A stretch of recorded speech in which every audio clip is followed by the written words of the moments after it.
Some things in life come with a warning. Flashing lights, sirens, signs you can't ignore. But what if the warning is subtle? What if it whispers instead of screams? And what if you only realize something's wrong when you're already too deep in it? Tonight's story starts innocently, a great deal. A shiny new car. Nothing unusual until it starts telling you there is someone or something in the backseat when you know you're driving alone. This story isn't just about a haunted vehicle, it's about trust, about that creeping feeling in your gut that tells you something's off, even when everything looks perfectly fine on paper. It's about what happens when logic fails and the unknown takes the wheel.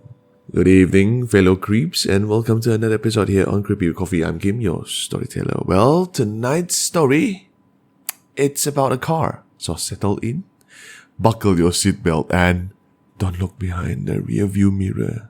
One more thing before I start with today's story, I want to give a big thank you to Papi Tay, one of the biggest supporter here on Creepy with Coffee. Thank you very much to Papi for that big support that I receive in my Buy Me a Coffee account. Thank you so much. I don't have any other words to say apart from thank you. And for those who wanted to support me, link is down below. But if you wanted to give me super thanks here in YouTube as well, you can also do that. Okay, now to the story. This is Creepy with Coffee. We bought a second-hand car. Well, not exactly second-hand, but it's kind of new. Well, let me tell you the story. I know it looked brand new. The paint was still glossy, and the interior still smelled like fresh fabric and plastic. But no, I wasn't the first owner of the car. I wasn't even the second owner. In fact, my husband and I were both shocked when we looked at the car registration slip. It was only 3 months old, but I was already the fourth owner. I remember clearly when we inspected the car, the mileage was surprisingly low, barely 3,000 kilometers. It had already been serviced for its 1,000 kilometer checkup too.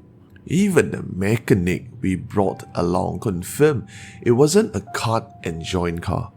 No flood damage, not stolen. The digital display was clean, no signs of tampering. My husband also ran the number plate through an online system. No fines, no blacklist. Everything came out clear. And the price, way below market value. We were suspicious, but at the same time, it felt like a steal. We paid in cash. Not because we were rich, but because the price was just slightly above what a normal down payment would be. So I leave that imagination to you of how much the car worth. Leng Jai, why so cheap? I remember asking the salesman for like the 10th or 1,000th time. He just laughed and said, because can lah ka, don't reject good luck. Hey, by the way, you don't want this doll lah. He was holding out this strange little hanging doll, something like a plush charm with weird stitching. Said people usually hang it under the car. I just gave him a face and shook my head. What do I do that for? I'm not a kid. But anyway, I took it. Well, it's free. We drove home happy. My husband followed behind me, grinning all the way, while I tested out the new car. Jackpot, he whispered when we parked. Total jackpot. You see, I'd just been transferred to a project site in Kuala Kubu. Since my husband and I used to go to work together, sharing a car made sense. But now in the distance, it was only practical for me to have my own vehicle. Every day I drive through Ulu Yam, winding roads, lots of sharp corners, steep hills. The roads were mostly empty, especially during off-peak hours. But the car drove like a dream. It had modern features, advanced sensors, driving assist, worlds apart from my old beat-up sedan. I honestly thought everything was going to be perfect. But one night, everything changed. That evening, I left the site a little later than usual. The sun had long gone down, and the road was pitch dark. Not a single car in sight. Just me alone driving through the deep forest of Uluyam. And suddenly, ding, ding, ding, ding. The seatbelt warning went off. I looked down. Of course, I was wearing mine. I'd been driving for half an hour already. I pulled over to the side of the road and unbuckled and clicked the seatbelt back on. But the sound didn't stop. I still hear the ding, ding, ding. It kept going. The seatbelt light was blinking, a faint orange glow, irritating but soft. In the silence of the night, though, it felt deafening and unsettling. Still, I forced myself to continue driving. I didn't want to stop in the middle of the forest. Well, for obvious reason, it wasn't safe. The next day, I took the car to a workshop. The mechanic checked and ran through everything and said, "All good, car. Sensors showing green." I peeked into the car. Yeah, there was a green light, but not that one, I said. It's the orange light under it. It kept blinking last night, and the beeping wouldn't stop. He chuckled like I was overreacting. "Kak, that's one for backseat. Probably anak-anak, your kids didn't buckle up." I froze. My husband and I had been married for 3 years, and we don't have kids. "What about the light next to it?" I asked, voice a little shaky.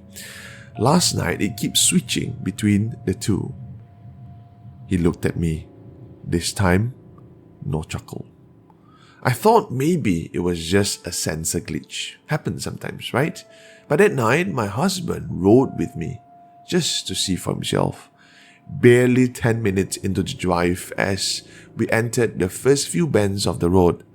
Ding, ding, ding. The beeping came back. He looked at me. "Are you sure you're wearing the seatbelt properly?" I didn't say anything. I just nodded slowly. Then I noticed him glancing into the rearview mirror, and his expression changed completely. He didn't say a word. He just clenched his jaw, closed his eyes, and whispered something under his breath. I didn't ask him what he saw.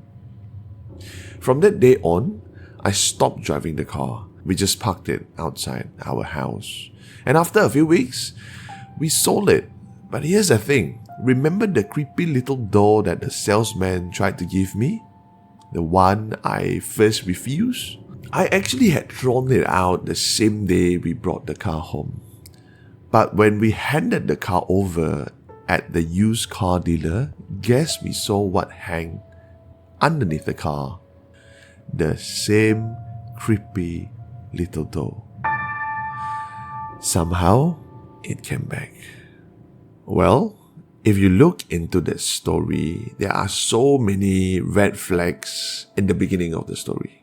When you purchase a car and you notice when it's too good to be true, probably that's the case. 3 months in, 4th owner, you are the 4th owner. 3,000 kilometers, that is a very, very low mileage. And what about the creepy doll? But the thing what I don't understand here is I don't understand how, when the car wasn't involved in an accident, there was no fatal accident. So probably the explanation here is something actually attached itself to the car or the creepy doll. Because in Asian context, entity would need a vessel to live in. It doesn't matter what. It could be a car, it could be a house, it could be a creepy doll, and so many others. So now you tell me, if you saw this car in the market, would you buy it? knowing that it could be a steal, but at the same time, there is risk. What would you do? Let me know down below in the comment section. That's all for tonight's story. I'm Kim. This is Creepy with Coffee. Thank you very much for listening in, and good night.